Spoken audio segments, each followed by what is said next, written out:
زموږ په پښتونخوا کې باچا خانو باچا خان هم یو تحریک شروع کړو د پښتنو د شعور د پاره. تاسو نن وینئ باچا خان څونه وخت اوشو تیر شوی دی. په بلوچستان کې خلک پیژني، په افغانستان کې خلک پیژني، په پښتونخوا کې خلک پیژني، په عالمي دنیا او نړۍ کې هم خلک پیژني چې دا هغه لیډر چې د خپل قام د پاره فکر کړی و. د خدای د پاره پښتنو سانونو پیژنئ، ستاسو د پاره خو به ځان له پیغمبر نه راځي. چې کله کله به ستاسو مخالف ډلې نه هم ستاسو پیروکار جوړیږي، ستاسو همکار به جوړیږي، خو که چېرې ستاسو په ژوند کې او په اداره کې یو مقصد دی. اوس ډاکټر کینګ خو د امریکې مثالو زموږ په پښتونخوا کې باچا خانو باچا خان هم یو تحریک شروع کړو د پښتنو د شعور د پاره.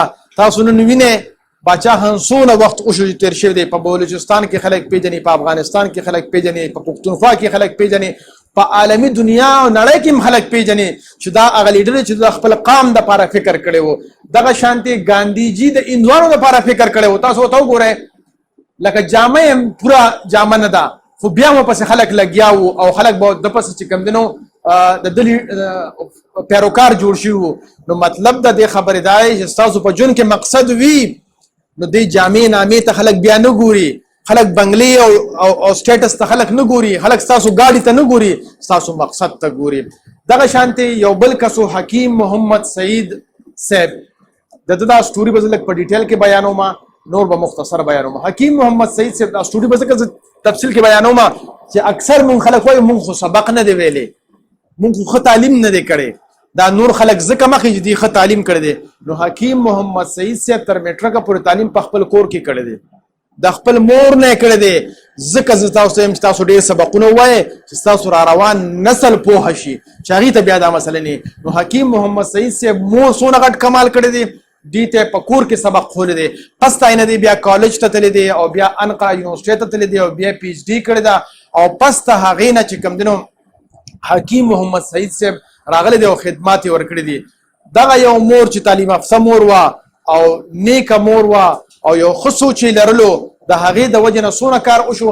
حکیم محمد سعید صاحب چې کوم دی نو هغه 10 لاک پرسکرپشن لیکلي، 10 لاک پرسکرپشن تحقیقي څیزونه لیکلي دي. دا دوایانې خلک لیکي که نه چې ستا دا مرض دی، دا دوی، دا مرض دی، 10 لاک پرسکرپشن یې لیکلي دي.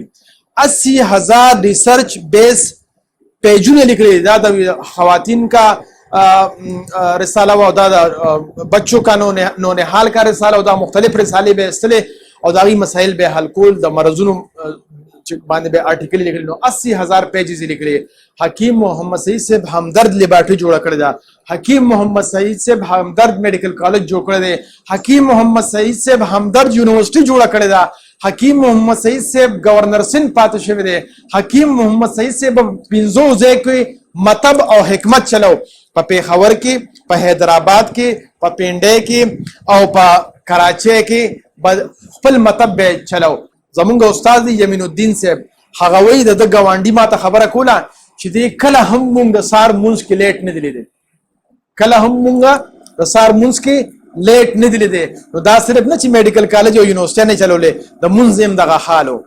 او د مور تربیت یې دا و چې دی وایي چې کله مونږ روح حفظه جوړه کړه ده، نو روح حفظه به ډېره زیاته خرڅېدله، ډېر غټ مارکیټ یې و، لکه خلکو به ډېره اخیستله.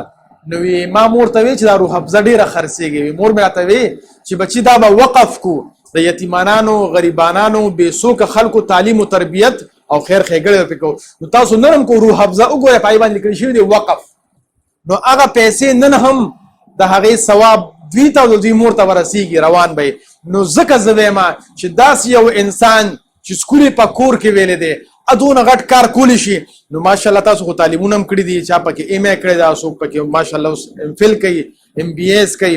نو تاسو انشاءالله د دین هم غټ کار کولی شئ، خو بشرط د دې چې موږ ځان له یو ویژن او ګولز موږ ځان له سیټ کړو. د خدای د پاره پښتنو سانونو پیژنئ، ستاسو د پاره خو به ځان له پیغمبر نه راځي.